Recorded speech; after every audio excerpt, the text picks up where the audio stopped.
Hi everyone, in this next video we're going to go through section 26.4 called Centroids, and we will shortly learn what a centroid is. It's also known as a center of mass, but to start out introducing it in this section, we'll talk about something that some books call the playground principle. The playground principle, if you take a look at the picture, let me write this first, whoops, principle. Okay, there we go. So if you take a look at the picture here, we've got a 4 kilogram weight and a 5 kilogram weight on a seesaw, and in order for this system to be balanced, the two different weights have to be placed a different distance away from the center of mass, or the centroid. And I happen to know that the 4 kilogram mass has to be 1 meter away, and the 5 kilogram mass has to be 0.8 meters away. And the reason for that is, in order for my system to be balanced for the center of mass here, m1 times d1 has to equal m2 times d2. And if you check 4 times 1, 5 times 0.8 works out. We can then look at this a little bit differently and write off this equation that I have there, this fairly basic equation, as m1 times d1 minus d bar equals m2 times d2 minus d bar. And now what this does is it's still the same system, but in parentheses here, the d1 minus d bar and d2 minus d bar, that represents each mass's distance away from the center of mass. Okay? And then take it even further, and we can generalize this and solve for d bar with any number of masses. D bar is equal to m1 d1 plus m2 d2 plus etc. for however many masses I have. Mn dn divided by, that's a good fraction bar, divided by m1 plus m2 plus m3. Well, I don't need to write m3. Plus etc.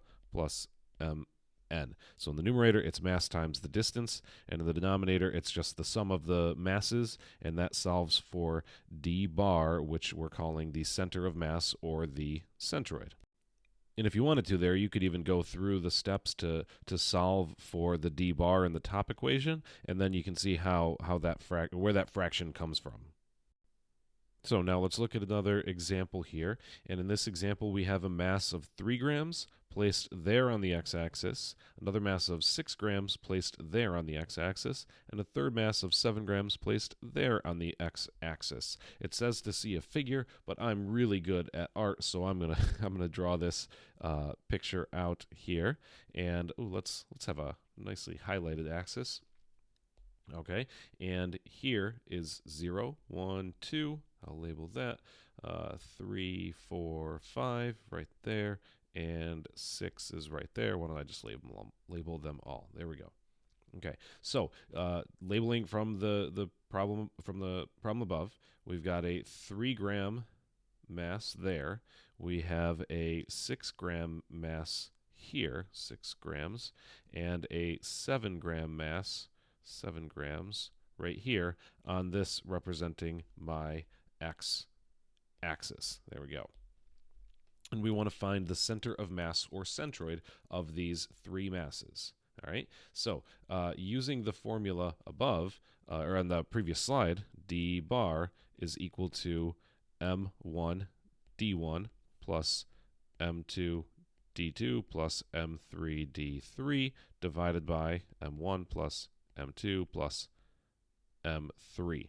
Substituting in our known values, m1 is 3 times 2, plus m2 is 6 times 5, plus m3 is 7 times 6, divided by the sum of the masses, 3, 6, and 7. Punch that all into your calculator, and you get that d bar, the center of mass, is equal to 4.875. So my balance point would be right about there. So if I put the center of my seesaw, teeter-totter, I'm not sure, depends on where you grew up, I think, right there, that system would be in balance. Now, you might be asking yourself, but I'm in calculus class. When am I going to use calculus? We've been learning about this thing called the integral. We just did an application in the last section. What's going on here? Well, let me tell you about some calculus. In the previous example, those were single masses put at single points, and we could find the center of mass there. What about when I have a region defined by two functions, or one function sometimes, a region in the xy plane, and I want to find out where the center of mass is? I don't have individual masses to add up. However, I can, using calculus, break my region up into really, really thin rectangles and find the mass at that single point and add it up all throughout the region using an integral, as we have in the past couple sections. So that's where the calculus comes in here, and it's pretty cool stuff. And we get ultimately a formula, and by the way, I'll tell you up front, these are, you have to learn how to set them up, but then punch them into your calculator type questions. Generally speaking, I won't ask you to do these out by hand. So my formula for x bar, so this is the moment about the x-axis is what it's called. The x-axis. So it's the center of mass in the x direction. X bar is equal to, and it's a fraction again, there's an integral in the top, and the integral is x times y2 minus y1. That's the difference. That could be written also as f of x minus g of x dx. All right, and then in the denominator, it's the integral, and my bounds here, from a to b. In the denominator, the integral from a to b of just y2 minus y1 dx. And again, this could be f of x minus g of x. Okay, so that's the moment about the x-axis, the center of mass in the x direction. And then when we find the center mass in the y direction, y bar, notice how my rectangle flips horizontally here. Right, so we add them up the y-axis, which means we're going to be integrating with respect to y. So this one looks like the integral from c to d of y times x2 minus x1. And the same way as I said before, this could be like g of y minus h of y, and then it's dy, or something like that. And then the denominator is the integral from c to d of just x2 minus x1 dy, and again, the g of y minus h of y. Okay, so there are the big, ugly, fancy formulas. Notice they are virtually the same integral in the numerator and denominator. It's just the numerator has this extra factor of x in the x direction, extra factor of y in the y direction. And this is how we find a centroid of what's called a thin plate using integration. If you ever take Calc 3 in some year in the future and suffer through that fun class, you use triple integrals to find a center of mass of three-dimensional objects, which is pretty cool stuff. Okay, now let's look at an example here. Find the coordinates of the centroid of a thin plate covering the region bounded by the parabola y equals x squared and the line y equals 4. All right, so let's sketch our picture so we can get an idea of what we're looking at here. So y equals x squared is just our standard parabola that looks like that. There's y equals x squared. There's my y-axis, my x-axis, y equals x squared. There we go. And then y equals 4 is just a horizontal line here at 4, which would make these x values -2 and, it'd be +2 over there, -2 and +2, because that would be the point 2 comma 4 and -2 comma 4 because it's y equals x squared. Okay, so how are we going to answer this question? First of all, half of it is really, really easy. And the reason for that is because this region is symmetric, meaning the same on both sides of the y-axis. So the center of mass in the x direction is in the center over here at x equals 0. But I'm going to call it x bar because that's what we're using for centroid. X bar equals 0. Hey, we're halfway done. How easy was that? They'll often be like that. Not always, but often be set up like that. So it's not terrible, where you only have to find one. All right, but we do have to find y bar. y bar, writing my formula from the previous slide, integral c to d y x2 minus x1 dy over the same integral, just don't write down the y, dy. There we go. All right, so what do we need? We need bounds, and we need to know what our functions are, all right? So bounds, what are as I draw my horizontal rectangle here in the picture, where is that going? It's starting down here at y equals 0, and it's being added up here to y equals 4. So when I write down, substitute into my formula, the top integral is 0 to 4. The bottom integral is 0 to 4. Notice it's the same for both. Then the top integral has a y there, and then parentheses. Bottom integral does not, dy, dy. Okay, but what goes in the parentheses? Well, the top of the region is over here. And what defines the top of the region? Well, it's the line y equals x squared. And the bottom of the region, well, it's 0. It goes all the way down to the y-axis. So inside of the parentheses, minus 0, I'm going to write it down. You could just leave it off, but I want to represent that x1 that's in the formula. But you could easily leave it off. And then here's where some people make a mistake. If I write y equals x squared in there, I am not doing this correctly, right? The reason for that is because we're integrating with respect to y. Our functions need to be in terms of y.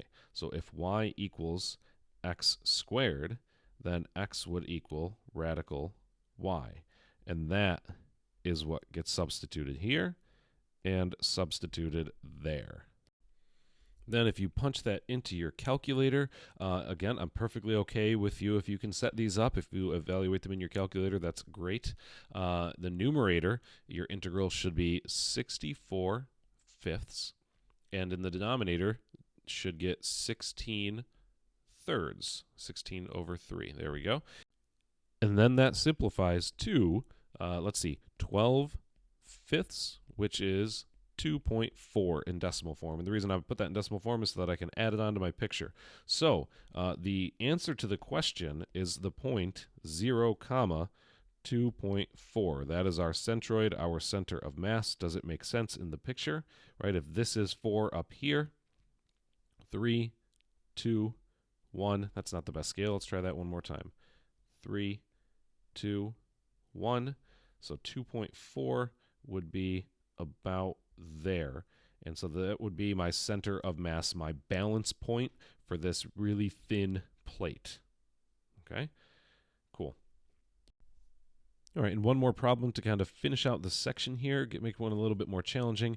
Find the centroid of the isosceles right triangular plate with side A. Okay, side A, they don't give me an equation. That's a little bit weird, but let's take a look and see how we might want to set this one up. Okay, so first thing I'm going to do is I'm going to draw my XY axes, but I'm just going to draw my picture in the first quadrant. Here's X, here's Y. Then the picture that we're going to draw for our isosceles right triangular plate, all I'm going to do is I'm going to draw this guy here and then drop down this guy there. And I drew it reasonably well. And it's isosceles, so it has two equal sides. That's this side is A, and this side is A. So that right there is like over A units to the right. And this is up A units. Okay, so the equation of this line, oddly enough, is just y equals x, like x to the first power. Because if the rise and the run are a and a, then the slope a over a is equal to 1. So that's the line y equals x there. This is a right angle. That's not really crucial to the problem, though, but that's the visual of what we're doing.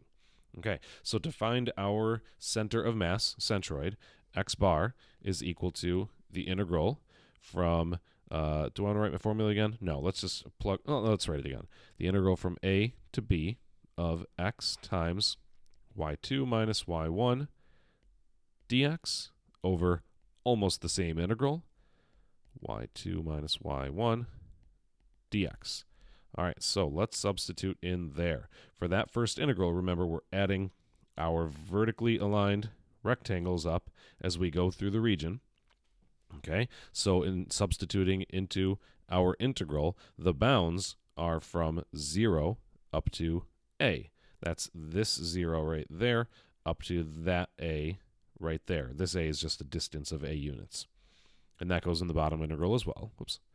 0 up to a. And then it's x times, or just the parentheses, dx. Now, the top of the rectangle is the line y equals x. The bottom of the rectangle is the x-axis. So it's from x minus 0, kind of like the last problem. X minus 0. Great. These integrals aren't too bad to compute, so we'll just bust that out real quick. In here we have an x squared. So when we take the antiderivative, we get x cubed over 3 evaluated from 0 to a. And then in the denominator, x squared over 2 evaluated from 0 to a. So that's a cubed over 3 over a squared over 2. And then that simplifies to, let's see, 2a over 3. So that's my x component of the centroid. Oop, those x's should have bars over them. X bar for the centroid and x bar for the centroid. My bad. All right, so 2/3 a really is what it is. So it's 2/3 of the distance, 2/3 of the distance to this point. So maybe about, that is about 2/3 a, 2/3 a, maybe a little bit to the left of that, but about there. Now, if we do the same thing for our y bar, the y component of our centroid, y bar, I wrote the formula last time, but let's do it again. C to d of y, x2 minus x1, dy over almost the same formula, dy. Cool. All right, now, if I orient my rectangle in the other direction, that guy right there, this rectangle. So now we can see we're adding up the y-axis, which reflects in the formula because it's dy. But now our integral, the bounds, are still from 0 up to a, 0 up to a, right? We start that rectangle down on the x-axis, go up to this point here, which is right there at a, okay? So the bounds are the same as they were before. Y parentheses, or just parentheses, dy. All right, and what defines the top and bottom of the region in this one is a little bit different, okay? The top of the rectangle here is the line x equals a. That's the top of the rectangle, so that goes first in the parentheses. So that's a little bit weird. It's a little bit different than the last example. And then the bottom of the rectangle is here, the line y equals x. But in my integral, it's x equals y because this integral is all in terms of y. So a minus y there also. So this one looks a little bit more complicated than the one above for x bar, but let's see how the substitution, or how the integration kind of works out. So y bar is equal to, now this would be ay minus y squared. So when we take our integral, ay squared over 2 minus minus y cubed over 3, that gets evaluated from 0 up to a. And then the bottom integral is ay minus y squared over 2, and that gets evaluated from 0 up to a. All right, now let's see how this simplifies, and which is, I think, kind of cool things will happen. But let's plug in our a in the top, in the numerator. We have a times a squared over 2 minus a cubed over 3 divided by a times a minus a squared over 2.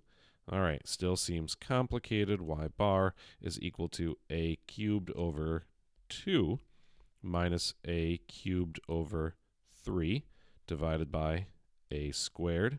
minus a squared over 2. Still looks complicated, but now I have a cubed in both terms in the numerator, so let's add them together with a common denominator of, I don't know, like 6. So I'd have 3a cubed over 6 minus 2a cubed over 6 is 1a cubed over 6. And then in the denominator, a squared minus half an a squared is half a squared. Then when you finish all the simplifying up, you should get a over 3. Or we could even also think of that as 1/3 a, 1/3 of the distance to a. So when we write down my centroid, the center of mass is the x bar, y bar is equal to, x bar was 2/3 a, y bar was, or is, 1/3 a. So 2/3 a we've got labeled there, 1/3 a, a third of the way up, maybe is about here, 1/3 a, and where do they meet? Right about there inside of my triangle, and that's the center of mass. All right, thank you for listening. Hopefully you took some good notes. Ask questions if you have them. Start working on the homework, all that stuff. Thanks for listening.